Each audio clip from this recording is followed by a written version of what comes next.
बिस्मिल्लाहिर्रहमानिर्रहीम। नवाज़ ख़ान बाबा views YouTube channel की जानिब से आप सब लोगों को अस्सलाम वालेकुम। हमें उम्मीद है कि आप लोग जहाँ जहाँ भी हैं अपने अपने अज़ीज़ व अक़ारिब के साथ, अपने दोस्त अहबाब और रिश्तेदारों के साथ बख़ैर व आफ़ियत भी होंगे और खुश व खुर्रम भी होंगे। हमारी दुआ है कि अल्लाह ताला आपकी इन खुशियों को दवाम बख्शे और आप तमाम ज़िंदगी खुश व खुर्रम रहें, आमीन। वीडियो में आगे बढ़ने से पहले हमेशा की तरह हम आपसे रिक्वेस्ट करते हैं कि आप हमारे चैनल को सब्सक्राइब करें, बेल आइकन के बटन को दबाना ना भूलें, लाइक करें और कमेंट बॉक्स में जाकर अपनी राय का इजहार करना ना भूलें। आपकी राय हमारे लिए बहुत कीमती है और हमारी कोशिश होगी कि फर्दर सबके कमेंट्स का जवाब भी दिया जाए। Thank you. आज का मौजू वो मौजू है जिस पर मैं कभी बात नहीं करता, क्योंकि एक्चुअली ये मेरा सब्जेक्ट नहीं है, लेकिन मजबूरन मुझे बात करना पड़ी क्योंकि सोशल मीडिया और मीडिया में एक तूफ़ान आया हुआ है। तो जो मालूमात मेरे पास हैं और जो मेरे ख्यालात हैं उस बारे में मैंने ये ज़रूरी समझा कि वो आपकी कोशिशगुज़ार भी कर दूँ। मैं बात कर रहा हूँ पाकिस्तान की क्रिकेट टीम की। पै दर पै और बहुत ही बुरे तरीके से शिकस्तों के बाद क्रिकेट टीम के चीफ सेलेक्टर इंज़माम उल हक ने अपना इस्तीफ़ा पीसीबी पाकिस्तान क्रिकेट बोर्ड को पेश कर दिया है। गुज़श्ता चंद रोज़ से मैं मीडिया पर भी और सोशल मीडिया पर भी बहुत से लोगों की बातें सुन रहा था, जिसमें इंज़माम उल हक पर बहुत ज़्यादा तनकीद की जा रही थी और उसके साथ साथ पीसीबी के चेयरमैन ज़का अशरफ पर भी बहुत ज़्यादा तनकीद की जा रही थी। और सोशल मीडिया के कुछ जगादरी किस्म के जो स्पोर्ट्स के जर्नलिस्ट हैं, जो अपने वीडियो वगैरह बनाते रहते हैं और जिनके यूट्यूब चैनल है स्पोर्ट्स के, वो बहुत ज़्यादा आगे बढ़ चुके थे और वो क्लियरली ये इस चीज़ का इजहार कर रहे थे कि ये शिकस्तें जो हुई हैं ये सरासर ज़का अशरफ पीसीबी के जो चेयरमैन हैं और इंज़माम उल हक की मिली भगत से हुई हैं और उन्होंने खिलाड़ियों को ब्लैकमेल किया है और उनको धमकियां दी हैं। और उन्होंने कुछ लोग तो जहाँ तक भी आगे बढ़ गए कि उन्होंने जो है ना ये मैचेस फिक्स किए हैं या मैचेस बेचे हैं या टीम बेच दी है, समथिंग लाइक दैट। मुझे बहुत ही हैरत भी हुई और अफसोस भी हुआ, लेकिन क्योंकि मैं इस मैदान का खिलाड़ी नहीं हूँ, हाँ क्रिकेट देखने की हद तक मैं बहुत ज़्यादा दिलचस्पी रखता हूँ और मेरे जज्बात और मेरे ख्यालात भी वही होते हैं जो किसी भी मुहब्बे वतन पाकिस्तानी के अपनी टीम के साथ होते हैं। जब हमें फतह मिलती है तो हम भी खुश होते हैं और जब हमारी टीम शिकस्त खाती है तो हम बहुत ज़्यादा अफसरदा भी होते हैं, हमारे दिल टूट जाते हैं, लेकिन फिर भी हम अपनी टीम के लिए दुआएं करते हैं कि चलें नेक्स्ट टाइम सही। और इस दफ़ा भी मैंने शायद हल्का फुल्का 2-3 दफ़ा ऐसी बात की है इन शिकस्तों के ऊपर मैच हारने के बाद, और मैच जीतने के बाद भी मैंने उनको अप्रिशिएट किया। तो लेकिन वो क्या कहते हैं कि तुम जीतो या हारो तुम हमारे हीरो हो, कुछ ऐसा है जो एक नारा बना हुआ है। तो मैंने ये नारा तो कभी नहीं लगाया, लेकिन मैं भी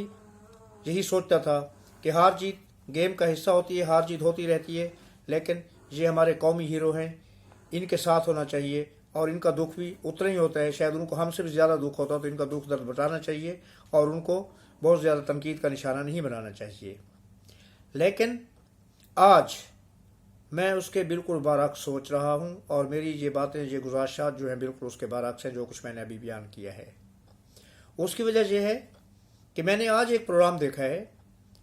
पाकिस्तान के एक बहुत ही नामवर सहाफ़ी हैं और सोशल मीडिया पर भी और यूट्यूब पर भी उनका बहुत अच्छा यूट्यूब चैनल है और मैं उनकी राय को बहुत ज़्यादा मुकद्दम समझता हूं। और मैंने तो आज तक देखे हैं, जितने प्रोग्राम भी उनके देखे हैं, उसमें उन्होंने जो कुछ भी फरमाया है, अगर 100% नहीं तो 80% वो दुरुस्त होता है और उनका तजिया और तजिया जो होता है और जो उनके जो ख्यालात होते हैं वो दूसरे जर्नलिस्ट से, दूसरे सहाफ़ी हज़रात से बिल्कुल मुख्तलिफ होते हैं और वो ऐसी ऐसी खबरें निकाल के ले आते हैं कि जिनका किसी ने तसव्वुर भी नहीं किया होता और बाद में वो खबरें सच साबित होती हैं। सियासत हो,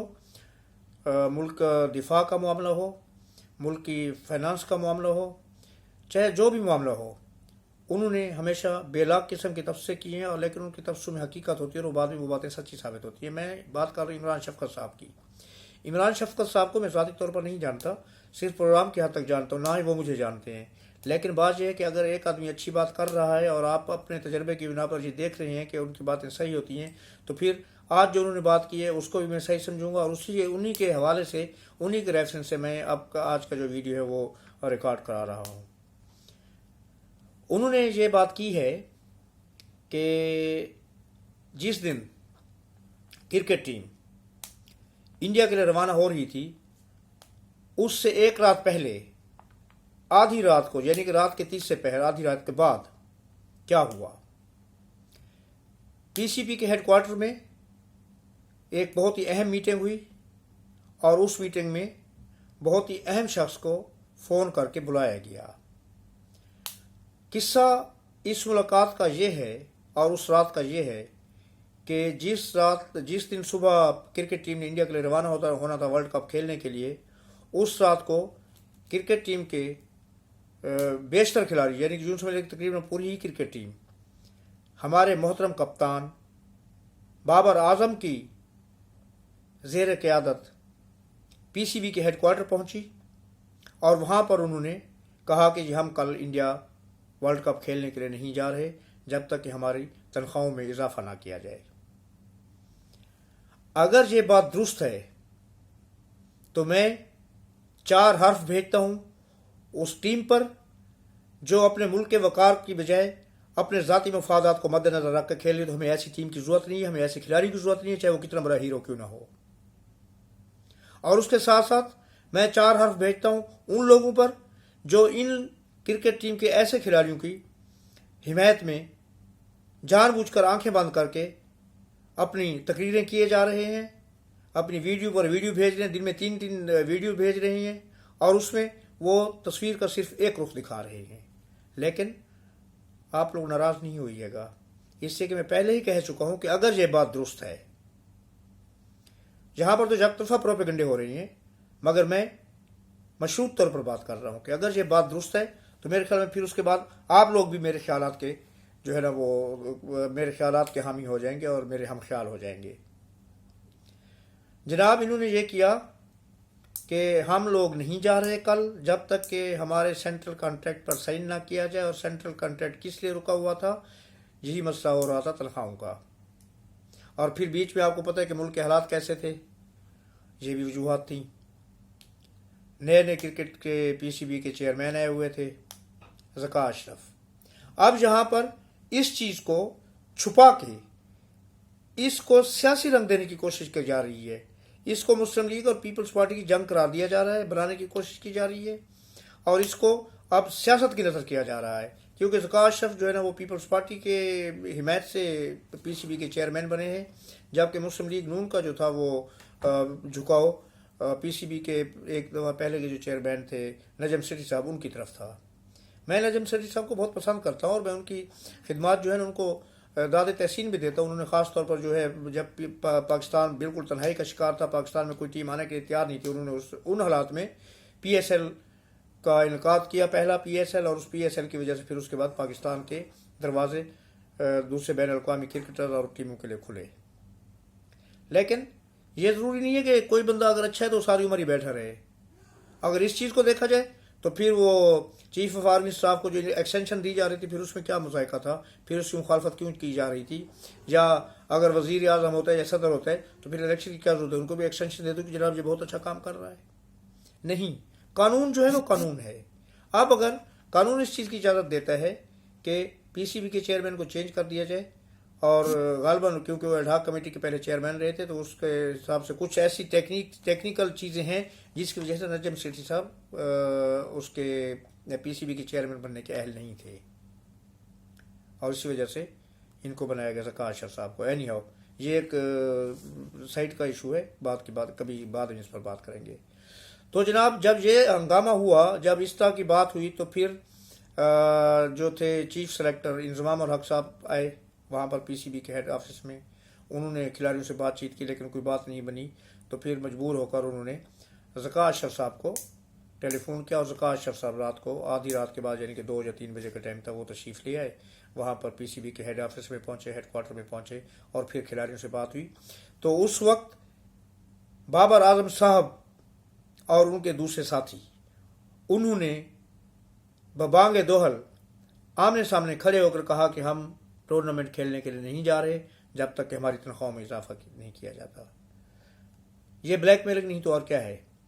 कि ऐसे मौके पर जब सुबह टीम की फ्लाइट है और ये एक मतलब ये कि क्रिकेट की तारीख का यानी कि उस खेल का सबसे बड़ा जो है ना वो टूर्नामेंट है जिसमें लोग खेलने की ख्वाहिश करते हैं,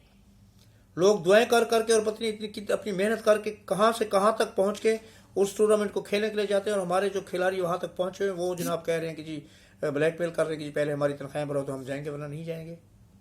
तो ऐसे लोगों पर 4 हफ्ते नहीं भेजेंगे तो क्या क्या क्या करेंगे हम लोग? उनको गोद में बिठा के प्यार करें, उनको लोरियां दें? नहीं, ऐसा नहीं हो सकता। और 4 हफ्ते से मुराद आप मेरी समझ रहे होंगे, मैं बुलंददार नहीं करना चाहता। तो जनाब उसके बाद क्या हुआ, मरता क्या ना करता कि मुस्ताक इनकी जो है कैटेगरी ए के लिए पहले इनकी तनख्वाहें 60 लाख थी तो 80 लाख की गई, बी के लिए 40 लाख से 60 लाख की गई और सी और डी के लिए 40 लाख। तो इस पर भी खिलाड़ियों ने एतराज़ किया कि नहीं, हमें इससे ज़्यादा तनख्वाहें चाहिए। ओ भाई 60 लाख मीन समथिंग, आप करोड़ों रुपए कमा रहे हो, आप लोगों को शर्म आनी चाहिए। घटियापन की इंतहा होती है। आप ये मुतालबा पहले या बाद में भी कर सकते थे ना। बहरहाल किसी तरीके से मुज़ाकरात किए गए और इनको यकीन दहानियाँ करा कर वर्ल्ड कप पर जाने के लिए राज़ी किया गया कि कल आप जाएं, आपको बहुत जल्द सेंट्रल कॉन्ट्रैक्ट दे दिया जाएगा। और अगर आपको याद हो तो सुबह जब टीम रवाना हुई थी तो उसके साथ ये कहा गया था कि सेंट्रल कॉन्ट्रैक्ट साइन हो गया है खिलाड़ियों का। मगर ये खिलाड़ी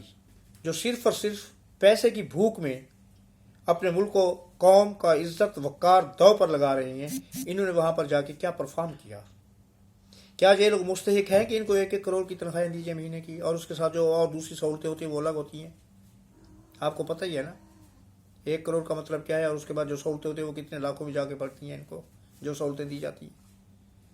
इन्होंने ना सिर्फ ये कि उस दिन बगावत, एक किस्म की बगावती मैं कहूँगा, करके अपना मुंह काला किया, बल्कि बैन अल-अक़वामी मीडिया में भी अब ये कहानियाँ आ रही हैं। और उसके बाद एक है वो राशिद लतीफ़ साहब, हमारे पुराने अच्छे खिलाड़ी थे, उन्होंने उस दिन बैठ के PTV पर जो इंटरव्यू दिया है उसमें उन्होंने सरासर जो है PCB के चेयरमैन और इंजमाम उल हक को ब्लेम किया है। अगर आप लोगों को याद हो तो राशिद लतीफ़ साहब जब पाकिस्तान की टीम 90s में जिम्बाब्वे और साउथ अफ्रीका के पहले दौरे पर गई थी तो इन्होंने साउथ अफ्रीका के दौरे में